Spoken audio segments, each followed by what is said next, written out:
Welcome back to the Unexpected Podcast. My name is Justin Mahwikizi, and today's guest is Mr. Matthew Hoh, who has significant experience on the battlefield within the bureaucracy of Washington, D.C., but also in diplomacy. Matt, thank you very much for joining us. Hi, Justin. Thanks for having me join you. Thank you. We'll just dive right into it. We're almost in the 52nd or 53rd day of the U.S.-Iran-Israel conflict. Generally speaking, can you tell us what you believe is the incentive structure of the Trump administration? Where is it going from a local politics perspective, but also from a future legacy perspective of a second-term president in his last term? Right. So why are they doing this, and what do they hope to achieve? Right. Correct. And I think with this president in particular. Excuse me. With this president in particular, you do have a high degree of ego-driven policy, where this is about the president of the United States carrying out a war, carrying out policies that you can tie into the U.S. empire and hegemony and things like that, but also to have a very real personal interest and for Donald Trump, it's a lot about legacy, as you suggested, Justin. This idea that he would be the first president to really stand up to the Islamic Republic of Iran. Right, he was the only one who was willing to take them on. No one else is willing to do this. That type of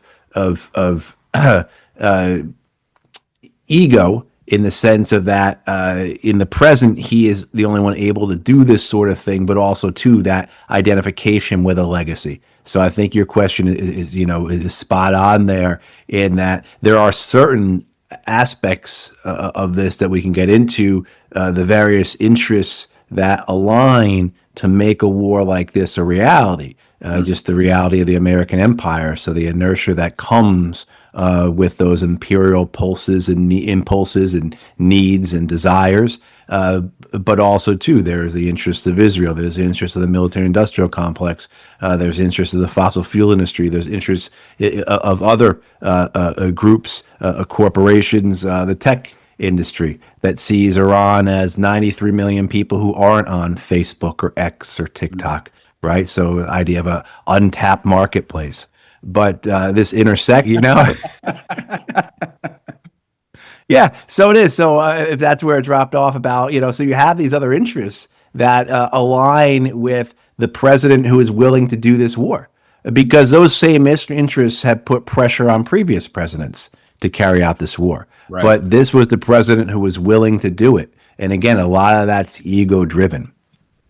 Now, on the interest side, I understand, especially from an economic perspective, $90 million, people market. I could see that. But from the Israeli side, from Prime Minister Netanyahu's side, what's the calculus here? Is this a domestic politic issue with the investigations happening into him and his family, or what's his real end goal here? Because it puts the Israelis, the citizens, at considerable risk.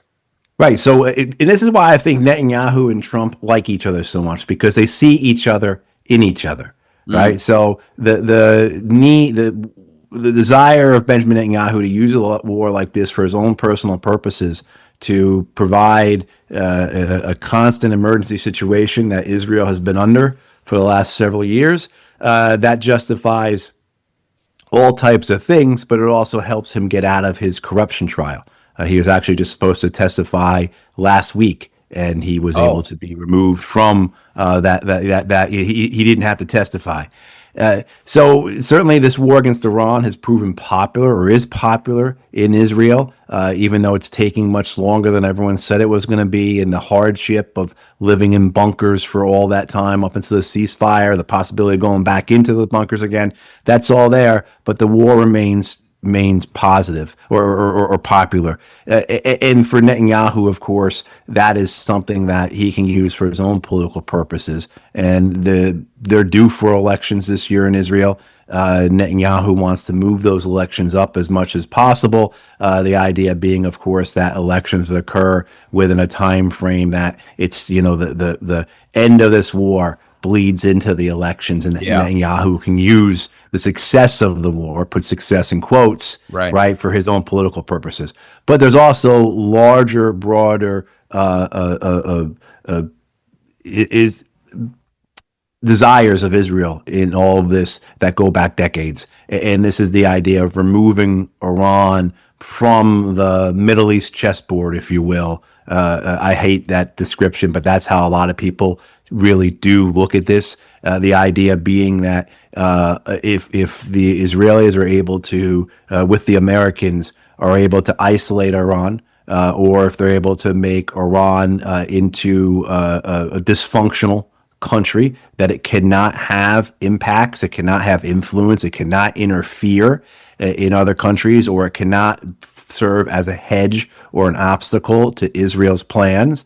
That is what should be accomplished. And, those desires of the Israelis to do that, which is also seen in American strategy as well. And this is either in the Annan doctrine that goes back to the late 80s in Israel, or the American clean break strategy, which goes back to the early 90s. This idea of Israel not making peace with its neighbors, but rather dominating them. And Iran, as the biggest country, the biggest obstacle to that dominance, has to be removed. And so it can either be removed through regime change, which of course we've seen attempted, or just making Iran dysfunctional. And whether that is that Iran is so beaten down that it cannot do anything but try and heal itself, or I think, and this is how many Americans and Israelis see it, the idea being that Iran turns into a Syria or a Libya. And so the infighting there, the chaos, the instability, the civil war makes Iran completely incapable of having any effect, any power, any influence throughout the region.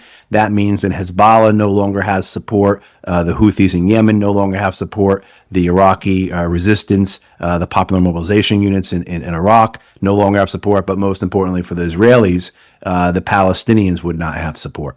So one of the things you can argue here is that for the Israelis, the Israeli perspective, and this is different than the American perspective, but the Israelis view the Iran war ultimately as a supporting effort, or a shaping effort, if you will, to their eventual annexation of the West Bank, right? The idea that if the Israelis ever want to fully annex the West Bank, which they are continuing to move towards, they will need to have Iran removed from the situation, from the picture, in order to ensure that the Palestinians are truly isolated. And you can make the same arguments as well for Hezbollah.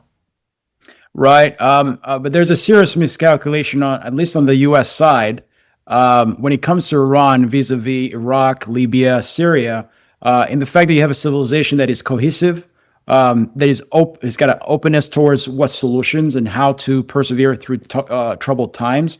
And they have an energy that goes, their history goes back thousands of years and contribution to the culture of the world. And so do you think this was a big miscalculation, or they really understood there was a difference, but they wanted to take the risk regardless, where this is a different society that is better organized, willing to go through more hard times than the other counterparts we just mentioned, which has resulted in the U.S. Maritime dominance around that area, being essentially decimated, where we have ships going around Africa, right, rather than going through the Red Sea. And the UAE came to Washington this week to talk to Treasury and say, hey, we're going to need some foreign exchange swaps to support our economy, or we're going to have to start using Chinese yuan, just like Iran has done, taking yuan to let ship passes. So it's I know it's a convoluted question, but what type of calculations do you think the National Security Council went through, or our apparatus, before this decision was made? I don't think there was much calculation at all, Justin. I think a lot of this was the inertia, the article of faith that has existed in Washington, D.C. for decades, that Iran is the true enemy of the United States, that other enemies tend to come and go, but the Iranians are always constant, for our lives, right? I think if you were to do a poll, not just of, say, the national security establishment, but of Americans in general, over the last 40 some odd years, and said, what are the top three adversaries or enemies or countries that are dangerous to the United States?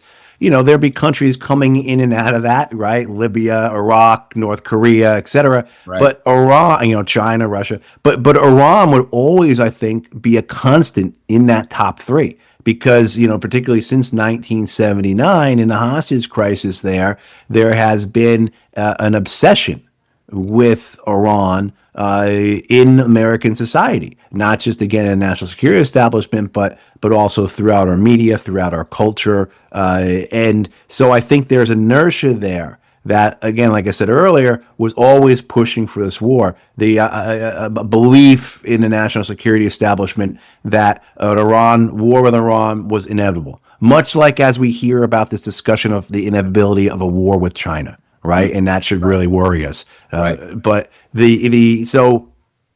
I don't think there was very much calculation involved here. I think it was seen as an inevitability. I think there was this inertia. Also, too, that the pressure from the Israelis on Donald Trump, the fact, again, that we had a president that's malleable who was willing to do this when other presidents would not.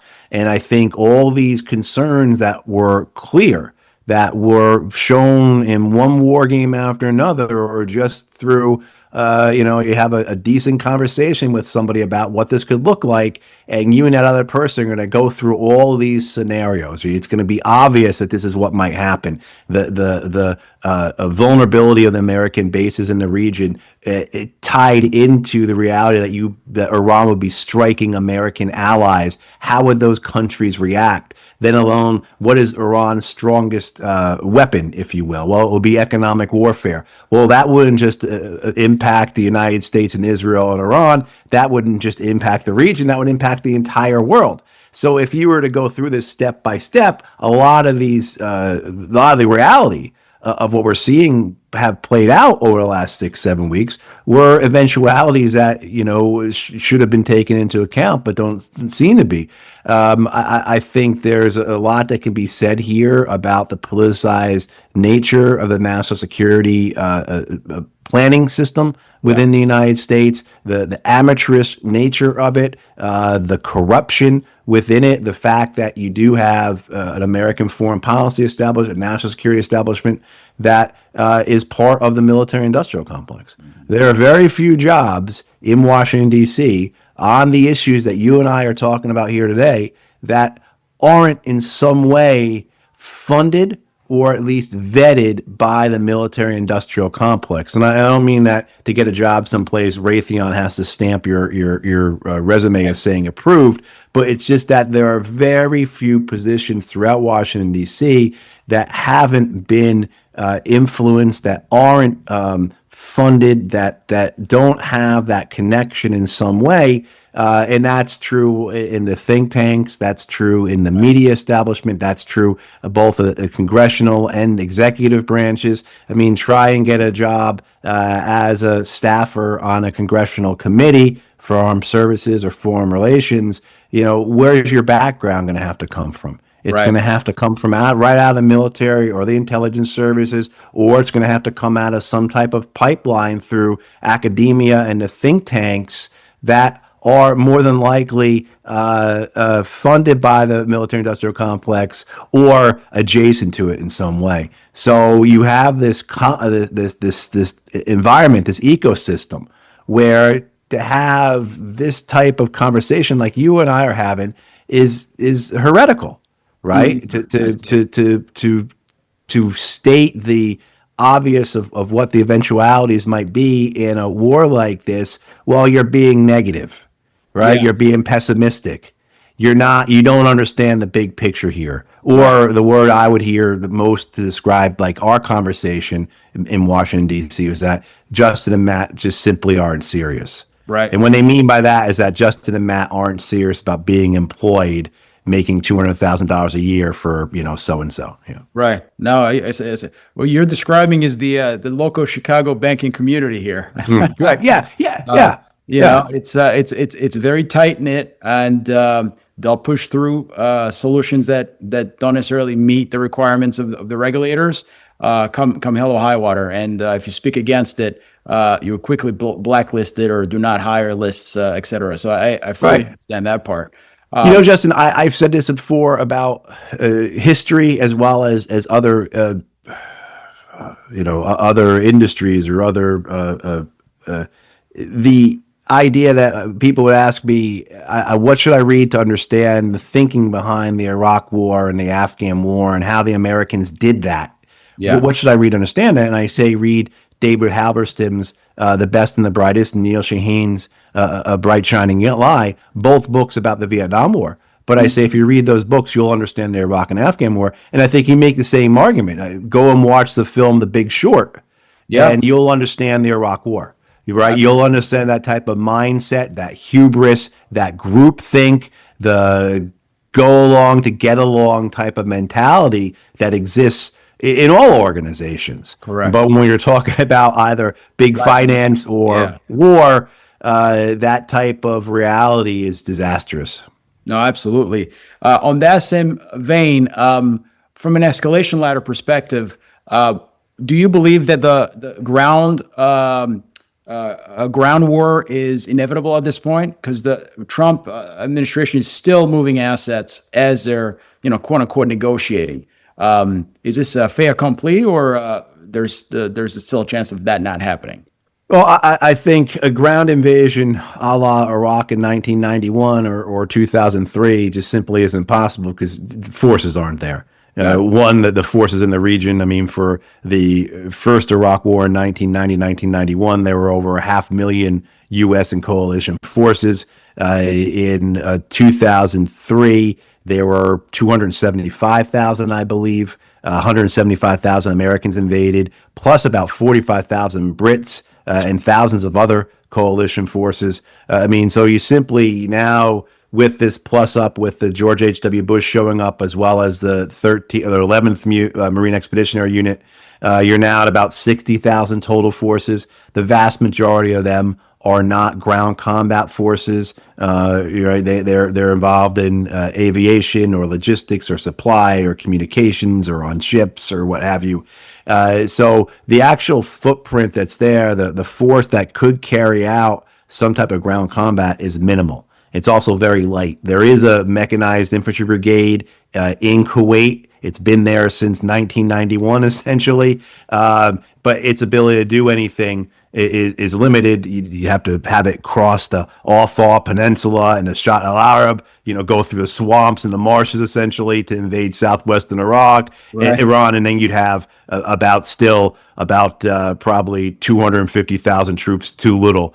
You have light infantry units there, those 2 Marine battalions that are there, plus you have elements of the 82nd Airborne Brigade, so paratroopers, and then you have thousands of special operations troops, but it's all very light. It's all small footprint. The reality of the distances there, the fact that the Americans had to evacuate most of their bases from the Gulf region, where would you even launch these types of operations from? And then how would you resupply them? How would you reinforce them? How would you evacuate them? I mean, so it doesn't seem that even if, and then if you were to put these light units onto the ground, onto an Iranian island or onto some part of the coastline, they're going to be very vulnerable to the missiles and drones that force the Americans to evacuate their bases in the first point.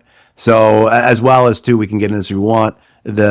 My belief that the American military, the Marine Corps and the Army, is not prepared. They're not prepared to fight in a modern war. That they're not ready, particularly say for a drone war. They don't have the doctrine. They don't have the equipment. They don't have leadership, the culture for that type of warfare. And so you'd be putting them under the open skies in unprepared ground where the Iranians want them to come into. The Iranians have clearly said, we want to see an American ground attack, plays into our strategy. If you go back and look at what the Iranians said they want to accomplish here, what their 3 objectives were, one was to create economic harm around the world, which they have. The second is to create political stress among America and its allies, not just the regional allies, but also too allies in Europe, allies in the Pacific. And then the third one is the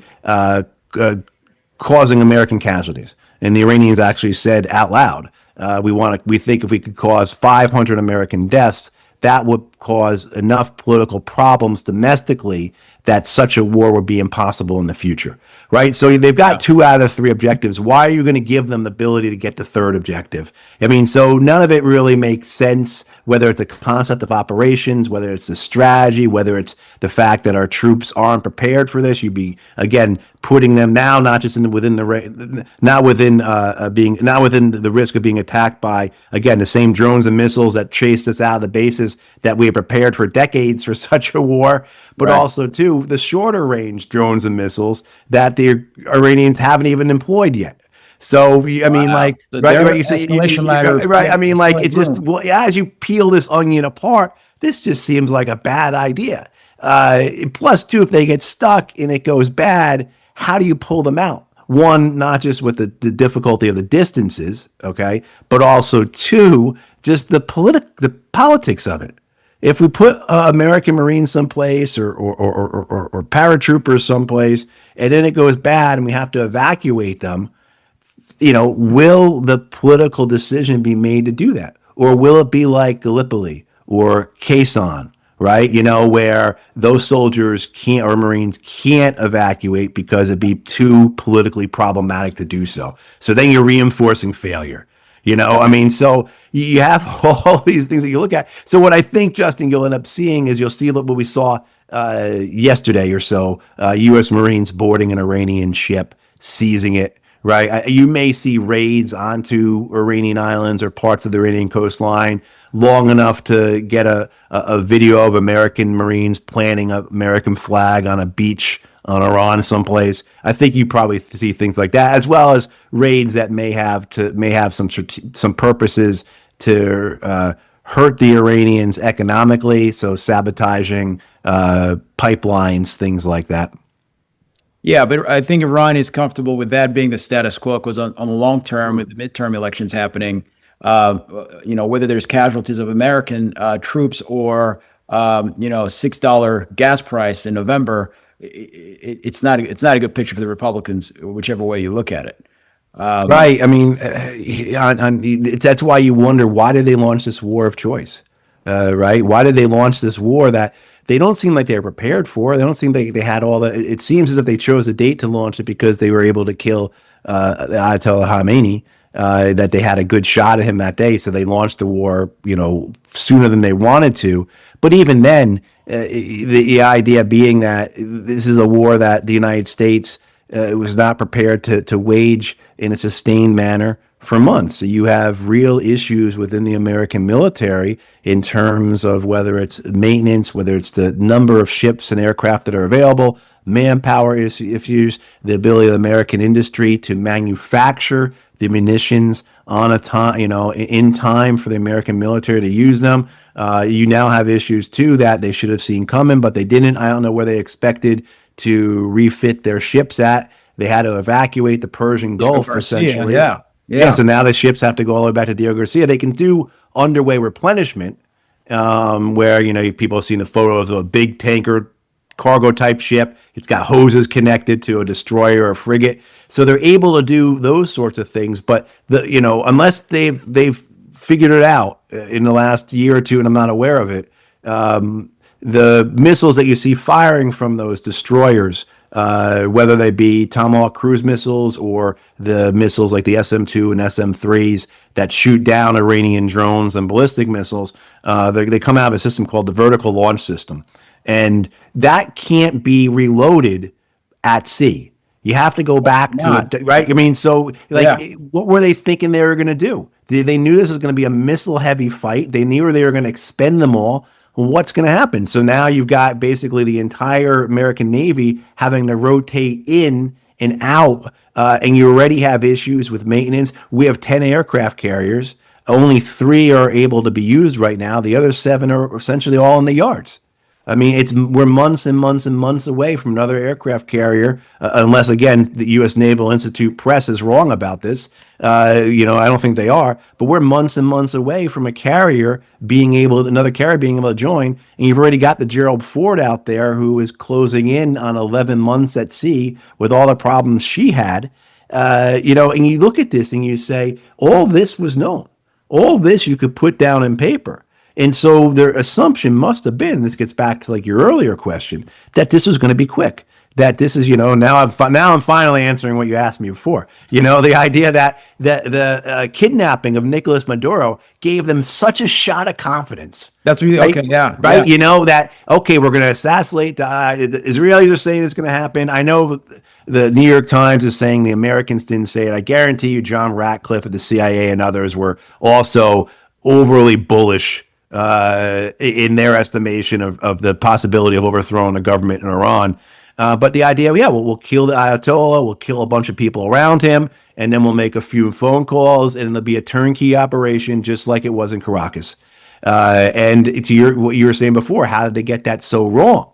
And this misestimation, the thought too that the Kurds were going to stage this uprising, or maybe the Azeris or the Baluchs. That's right. I haven't heard about the Kurds ever since they told us that they were arming them. That's right. That's right. So I think the Kurds, for people who are keeping score, I think the Kurds have been betrayed 8 times by the Americans in the last 40 some odd years. Yeah. The Nixon, for people who aren't familiar, the Nixon administration starts arming the Kurds in 1973. Okay. And then by 1975, Nixon and Kissinger have pulled that rug out from underneath the Kurds and are basically giving the Iraqis, who are now under the leadership of Saddam Hussein and the Ba'ath Party and everything, the permission to go north and slaughter the Kurds. I mean, that was the first of the betrayals that I'm aware of. And then since then, there's been 6, 7 other betrayals. Most recently, the one being this past year, where the Trump administration said to the Kurds in Syria, "You're no longer our guys. We're going with we're going with Ahmed al-Sharar's government in Damascus here." I mean, so I think the Kurds in Iran probably look into this saying, "Yeah, this is another one." Exactly. This on the same chessboard. Yeah, exactly. So, but it's staggering that we're sitting here talking about this, and the reality is, we were saying earlier, now we have ceasefire, we have J.D. Vance and Steve Witkoff and Jared Kushner going back to Islamabad. Yeah. And we've seen the fruits of all their efforts. And so why should we expect it to be anything different than what we've seen the last, year and 4 months with them? Right. I'm a student of the concept of the great game in the Middle East, and I'm trying to understand right now, what is Pakistan and Turkey's incentives? Because they have some interests in how this issue gets resolved. Do you think that's why Pakistan tried to be this type of a forum for negotiation? What are they looking to do? Those polar, on the east side, you have Pakistan, and then you have Turkey, which also has an interest. Well, what are your thoughts on those two countries and how they see this issue? Yeah, I think there's 2 elements to that. There's more practical, mundane things, like we got to stop this war because we don't want to see 5 million refugees coming across our borders, right? I mean, very practical, like this war is ruinous, it's disastrous. Economically, this is hurting us as much as it's hurting everyone else.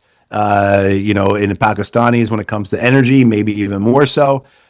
So there are practical concerns there, but there are also grander ideas. The Pakistanis understand themselves as a nation of almost 300 million people with nuclear weapons, a military that just did very well against India in the war last year, a relationship with China where Pakistan sees itself as maybe having some type of regional dominance, being a junior partner to China's power in the future, if you will, or maybe not even junior, but ancillary to that.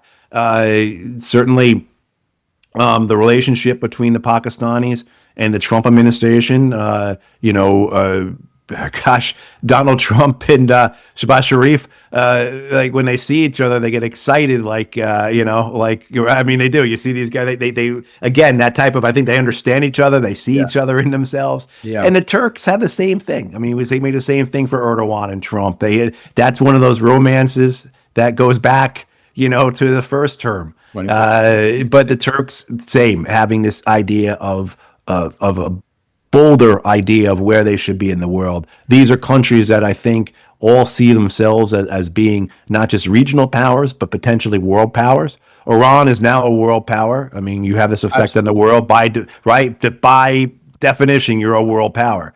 And I think the Pakistanis and the the Turks say, yeah, makes sense. There's also too this idea of the hedge or the counter to Israel's desire for regional dominance. Yeah. The role that they see themselves in is not being Arabs. In a sense of being bookends to the Middle East.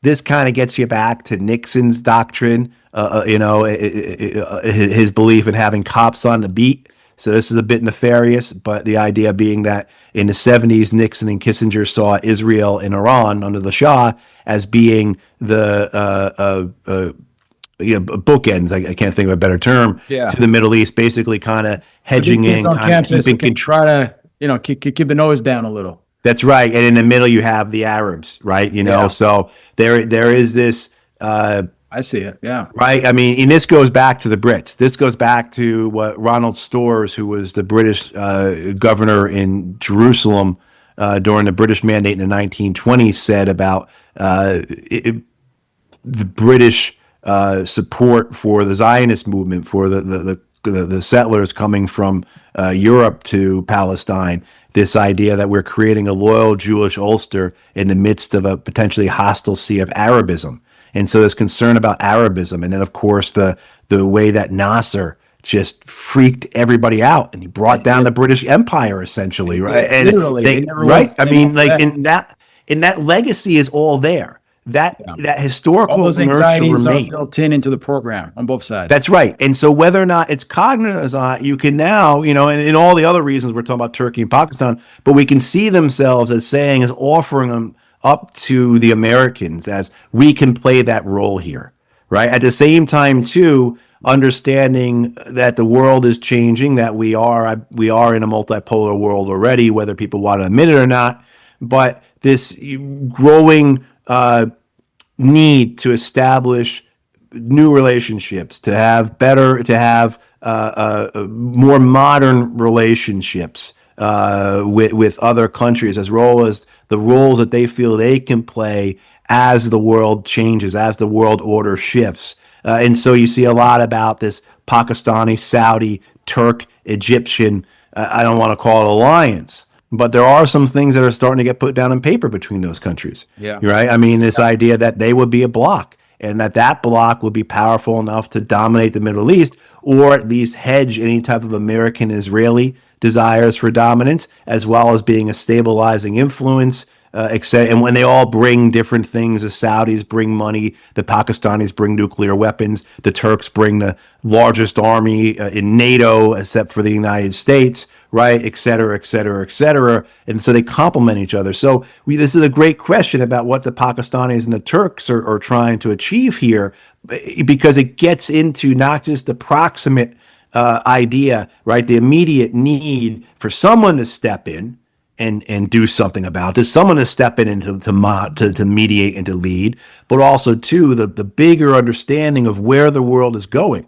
And I think this gets us to the point then about this conversation about the Iran war, how this is it will be, Justin, the war, the event that historians use to delineate the end of the 20th century and the beginning of the 21st century. I agree. Again, I just said multipolar world's already here, but historians like to have something upon which to close a chapter and Yes. right. And I think that's what you have here. You have the 20th century versus the 21st century. You have the American imperial order versus the multipolar world. And I think these nations realize this. And so that while they're trying to end the war, they're also recognizing this is an opportunity for us to establish ourselves in the new world order.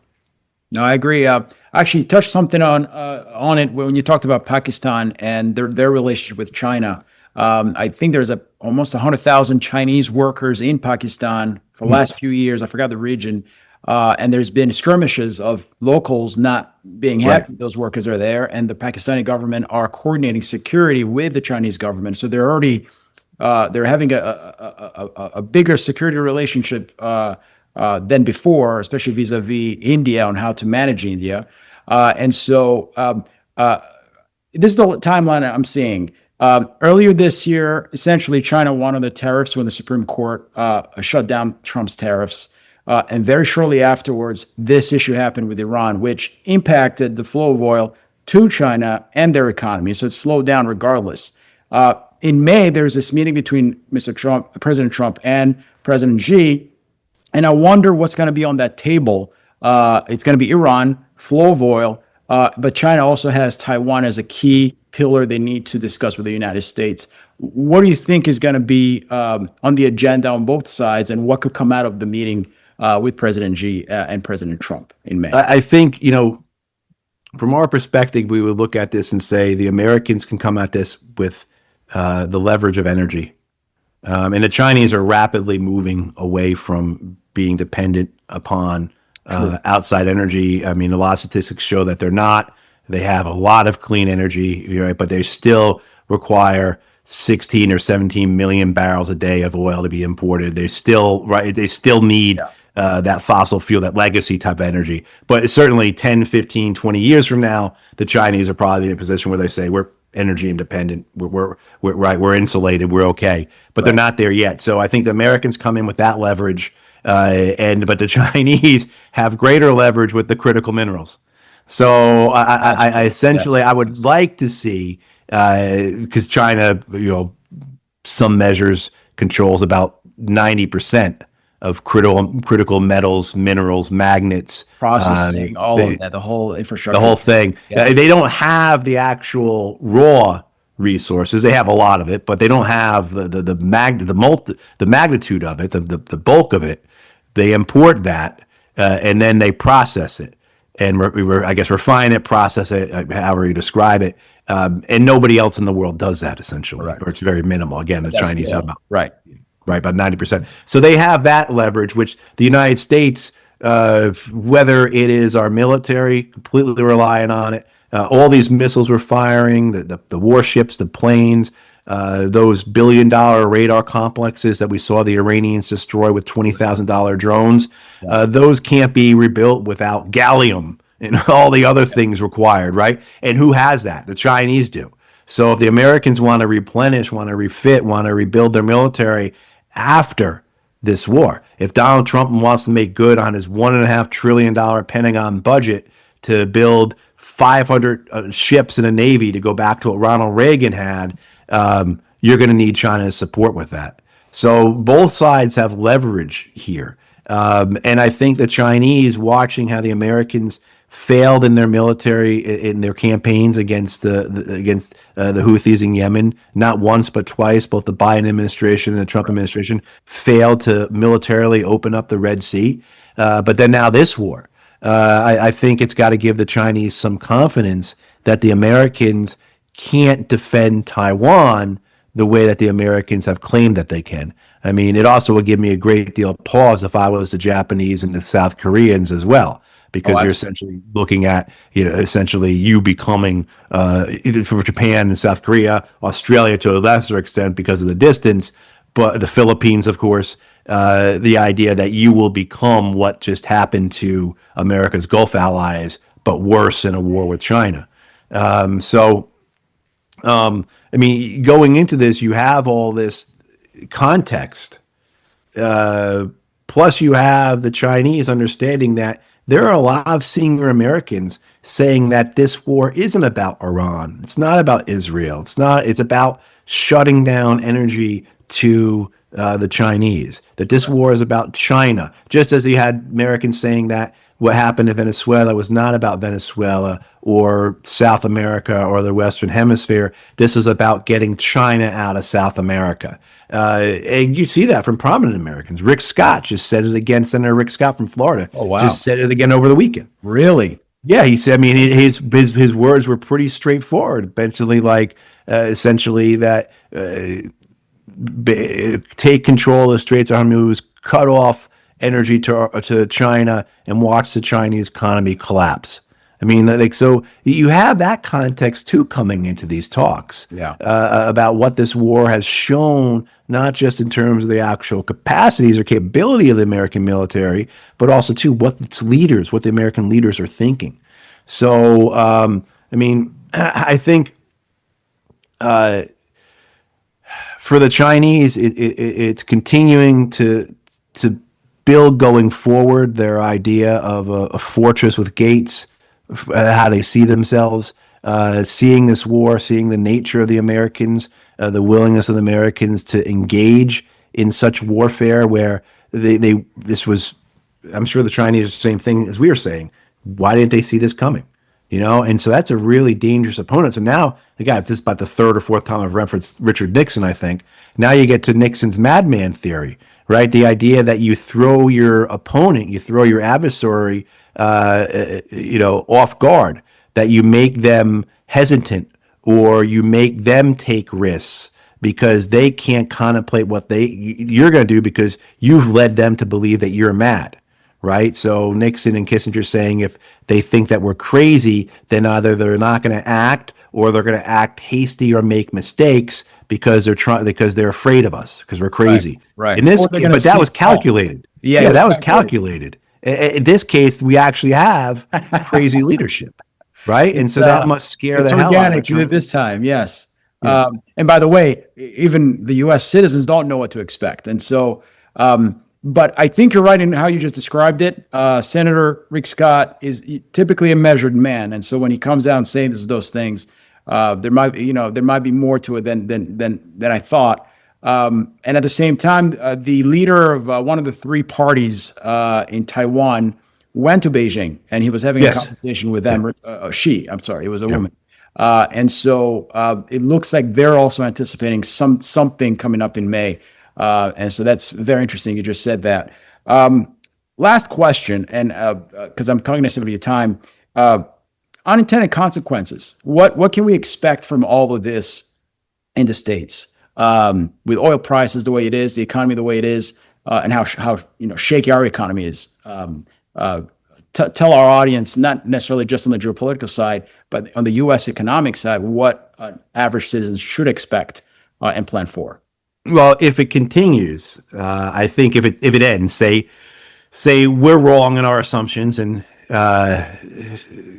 Galabaf and Vance hit it off Wednesday in Islamabad, and the war ends, you're still looking at months and months of delay in petroleum byproducts, natural gas, oil, of course, getting to the markets. So the sustained level of oil prices, as well as natural gas prices, and then the issues with fertilizer, helium, all these ancillary byproducts of the petroleum industry, as well as in the second and third order effects of that inflation, that cost inflation, is still going to hit us. So even if I think if the war was to end Wednesday and there's a deal and the Straits of Hormuz are open, best case scenario occurs, right?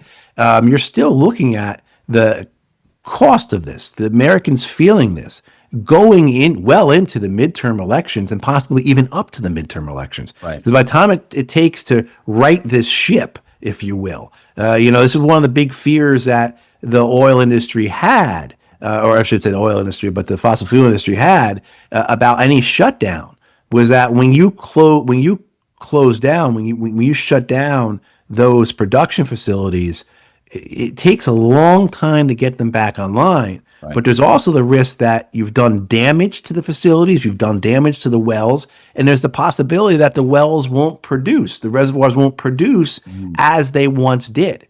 So, you have that impact as well. And that's all best case, right? That's all best case, but then worst case, of course,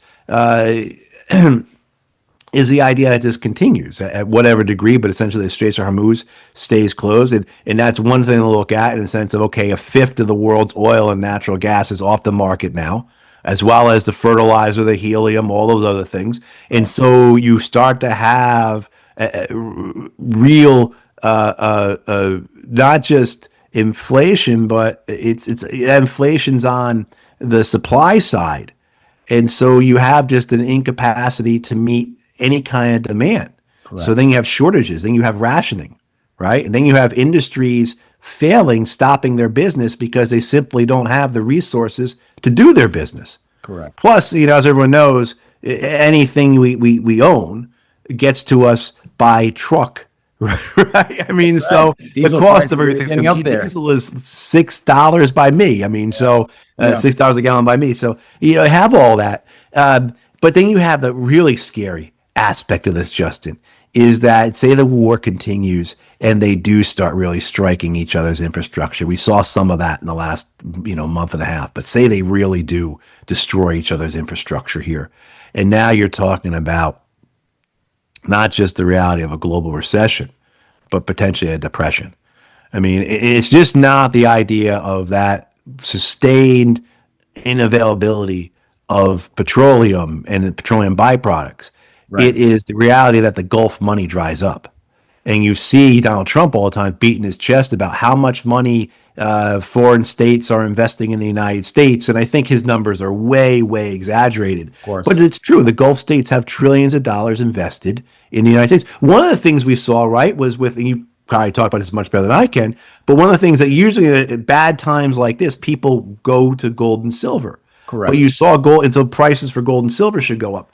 But you saw the opposite where you had sell-offs with gold and silver because of the potential loss of revenue, right? So you had large holders of gold and silver selling it to have cash on hand, Correct. right? I mean, so you have this reality that all this investment that the Gulf states have in the U.S., including a lot of it that powers where American growth is coming from, which is fixated on tech and AI and data centers, drying up.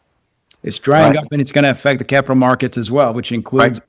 people's 401ks. And then you have that cascading effect. Yeah. And then because you have this inflation that's, I don't care how high you raise interest rates, if there's no supply, I don't know what you do about that, right? So you have that inflation, but then you also have this real severe downturn.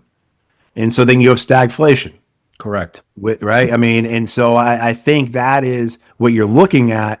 I don't know if that technically leads you into a depression or not, but I think it could be that bad. Well, it is because we have an outsized demand. We have the World Cup coming in. This is the 250th, celebration, everything happening. Right. And so that, man, it's going to be interesting. Right. And then you have other, you got to then compound everything else, right? So then you have the reality that we have underinvested in ourselves for how long? Right? We've underinvested in ourselves in our education, in our healthcare, in our infrastructure. All that is coming due. We have high interest rates. My girlfriend and I are looking to buy a house right now. It's not the same market as it was last time I bought. I'll tell you that, right? I mean, so you're looking at all of that, the flight away from treasuries by, right? I mean, so where this thing as well, then you have the reality of that the loss of the American dollar, the continued degradation of that as a reserve currency. You brought it up before, the idea of petro yuan rather than the petrodollar. Well, if the Americans lose that, if we lose that here, and now we're really talking big picture, kind of getting into longer term, but the idea we lose that and interest rates go up, right? Because we're trying to attract people to buy our debt. We can't, I mean, as well as the interest on that debt continues to accumulate, less services, less investment in ourselves, our infrastructure, education, healthcare, all those things. But then too, the dollar loses its value, which could actually happen, right? Even when you think those 100%. Things are contradictory, it can happen. You have the dollar losing value, and now you're a nation of importers. Right, we're a nation of consumers. We don't manufacture anything here, but our dollars lost value. I mean, you put all that together, and then you add in the other thing that we just seem like we've stopped talking about is climate change. And you have the reality of a couple of bad hurricanes every year wrecking the East Coast and drought in the West. Right? I mean, those types of real harms that put strain on the infrastructure that's already been underinvested in, on a consumer base that has a lot less money than it had before, and then you're in a situation where this is how people say the American empire ends.